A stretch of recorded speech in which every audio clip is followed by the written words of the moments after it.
Hey everyone, welcome back to the kitchen. My name is Renelle B, and today I'm going to be teaching you how to make the most delicious chicken.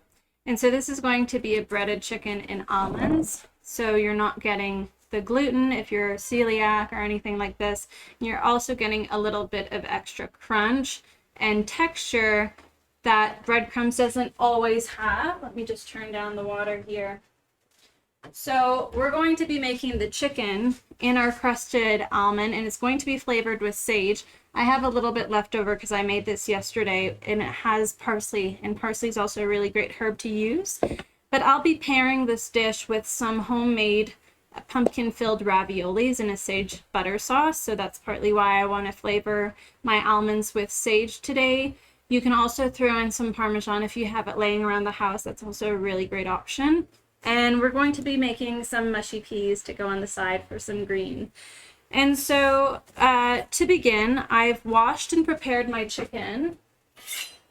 And what we're going to do is called butterflying our chicken. So this helps to flatten it out, but we're also going to mash it, bang your chicken with a roller, or if you have one of those chicken tenderizers, you can use that as well.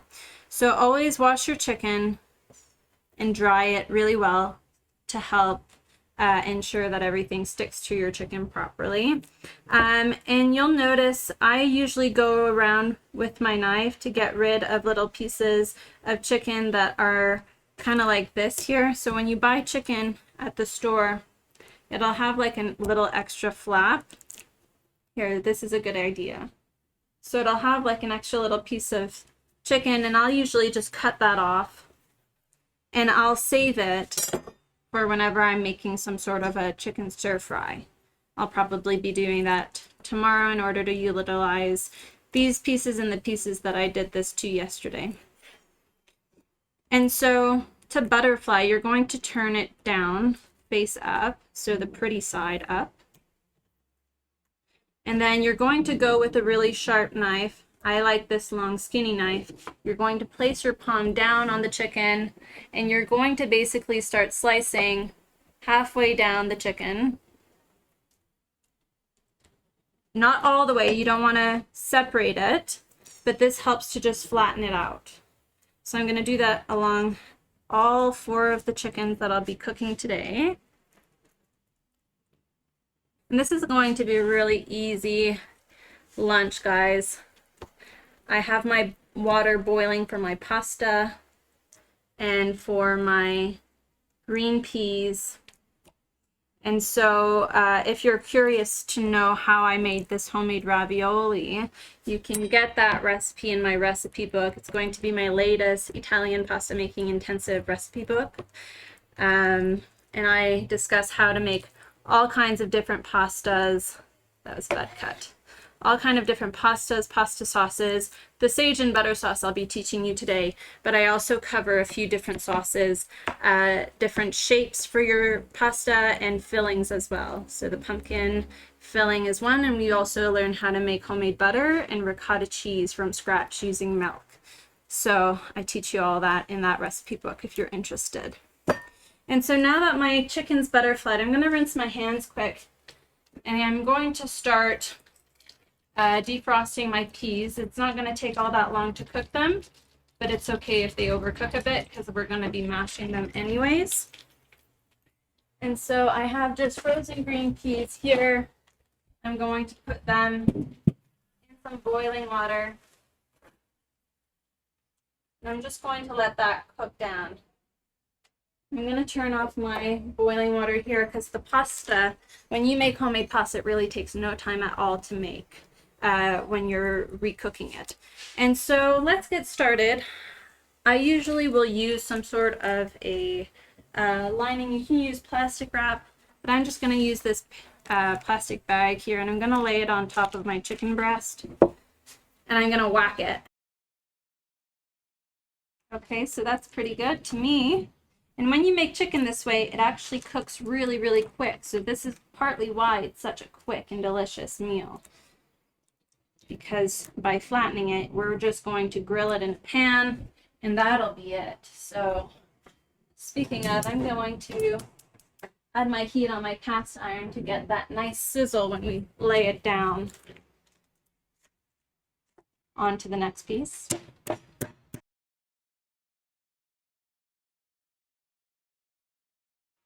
Okay, so while you're whacking your chicken, you also kind of want to move it along so that'll help flatten things out. So you don't want to just aimlessly whack. I mean, you can, it'll probably yield somewhat of the same result, but you basically are trying to flatten it out. So I try to go in a line. That way it helps to smoothen and flatten out my chicken. So now that that's done, let's make our almond crusting. And so I'm going to be sharing the exact recipe for this in my blog post for this video, but I basically do the same thing. You don't really have to measure it at all.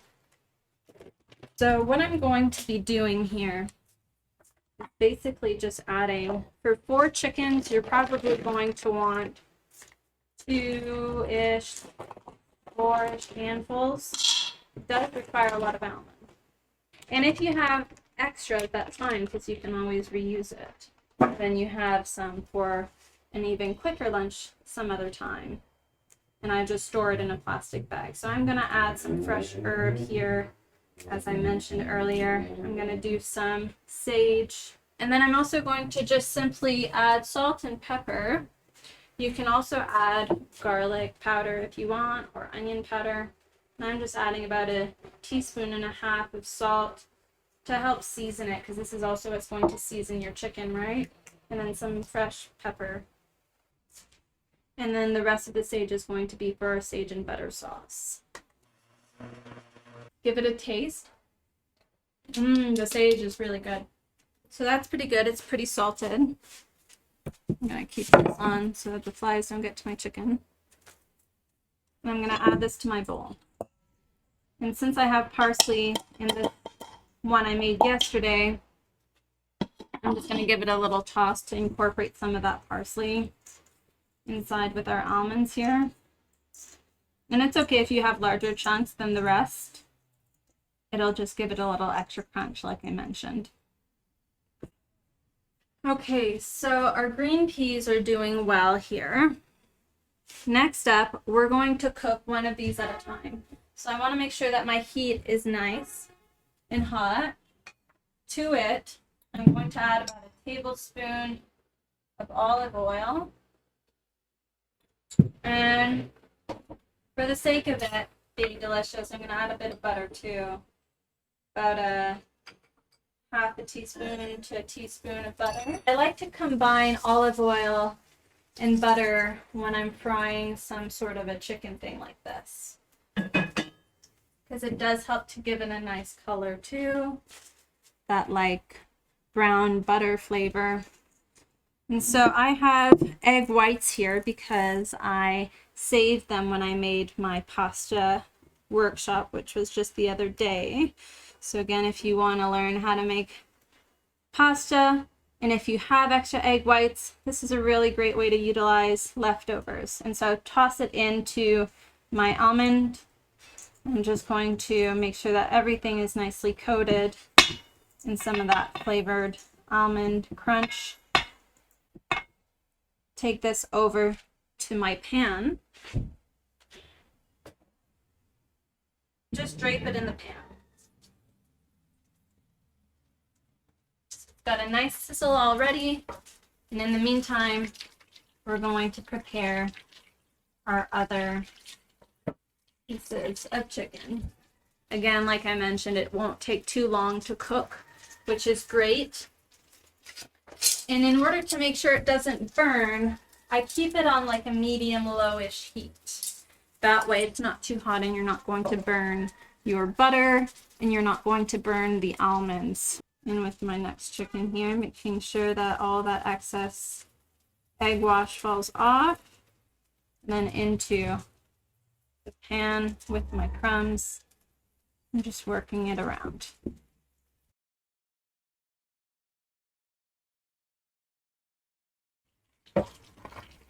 Okay, Okay, so my green peas are boiling, so they're probably ready. And so for our green beans, I'm just going to take one out to see if it's ready. I'm going to put the heat back on to my pasta water.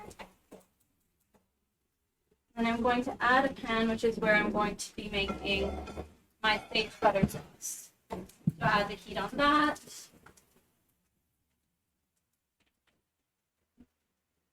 So I basically just want to make sure that my peas are warm. There's a huge bee around.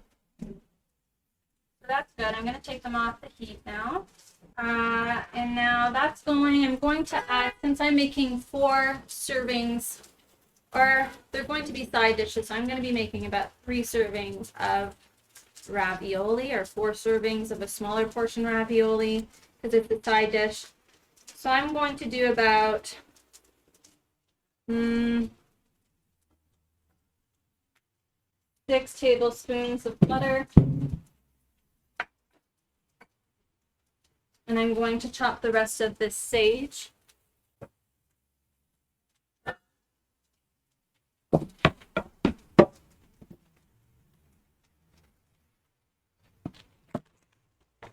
Wow, that's a huge thing. These in Mexico are really no joke. Ooh. Ay, ay, ay. Ay, ay, ay. It's massive. Woo! Man, it just keeps coming back. Oh my gosh, it's massive. And my chicken's burning. Okay, so look at that. I think it's gone now. It's at the other side of the garden. Man, those bees are massive. They're like incredible, but they're also terrifying. So typically, had I not had a bee buzzing around my head, I would have taken out that chicken prior. But what can we do, eh? That'll be my piece. And so I think I might have made a little bit too much butter. So I'm actually going to remove some of it from the pan and then add it back to my butter dish. And so in reality, let's say I'm making 4 tablespoons of butter. I'm going to give my sage a nice little toss. Chop it down.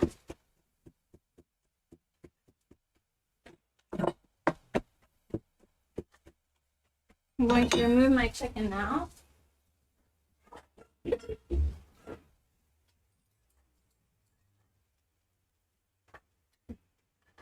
I'm going to add the other piece.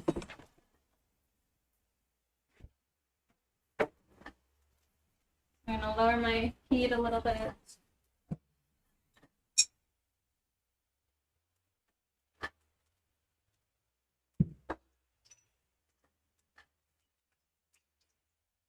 Add some butter.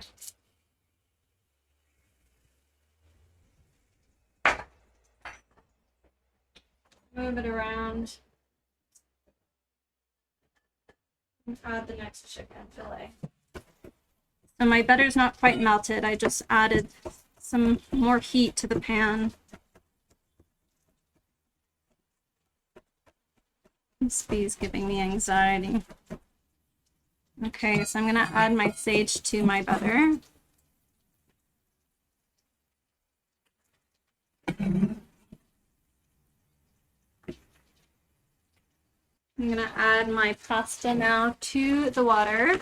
So these are my frozen raviolis. You always want to cook them from frozen after you've made them fresh. And I'm just going to add however many we're going to eat now. So some of them are round, some of them are square. I think I like that look.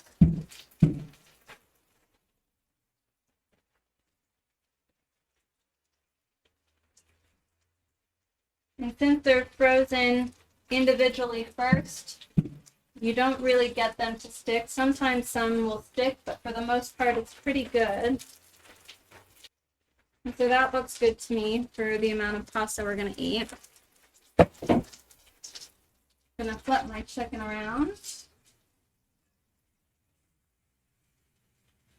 My sage butter is starting to brown a little bit, so I'll keep moving it around.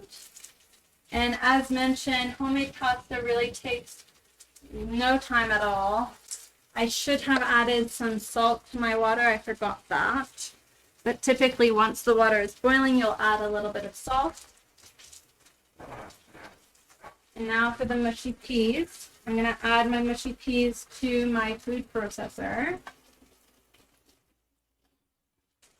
And to this, I'm going to add about a tablespoon of butter.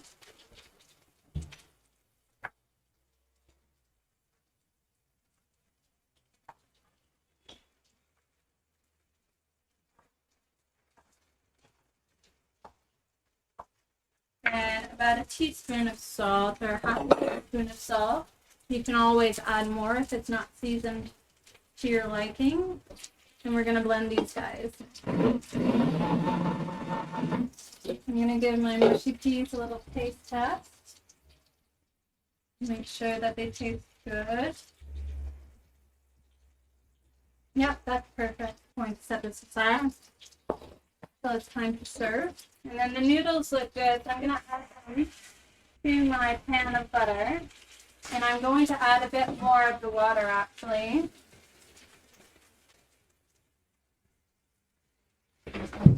So the extra pasta water is what is going to help thicken your sauce. I'm going to move this around, coating all of my noodles.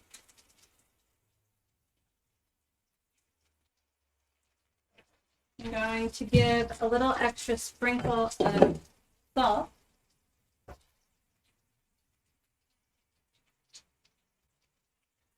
A little bit more pepper. Move that around. My chicken.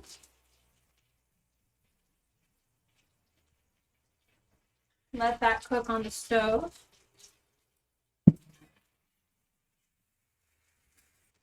And so our pasta's done. Our sauce has thickened. I've removed the heat from that. So final stretch. Okay, so we're going to be sharing our pasta. So I'm going to toss these into my serving dish.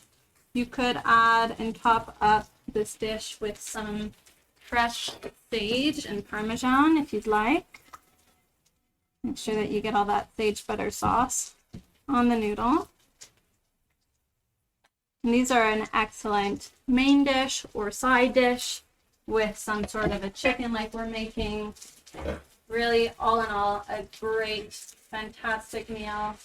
Healthy ingredients. I know we're using butter and things like this, but if you're utilizing a healthy butter source, if you find a local butter, or if you make it yourself, like we learned how to make in our Italian pasta making class, then you're really getting the best ingredients, and fat is not bad for you. Everything in moderation is great. And I think, in my opinion, if you make it yourself, you're really saving yourself from all the preservatives that are found in store-bought foods in order for them to last longer on the shelf. And so if you've been following me for a while, you know that a dairy cow is one of my dreams, to have unlimited cream to make butter. And so let's give this another little sec here on the grill. It should be pretty good. I always like to cut into one of my pieces as well. Usually the fat is part of the chicken. And just to see that it's all cooked and good. And they're all fine. So let's get our last chicken here off the grill. And before you cut into your chicken, I recommend it sits for a little, like 5 minutes or so.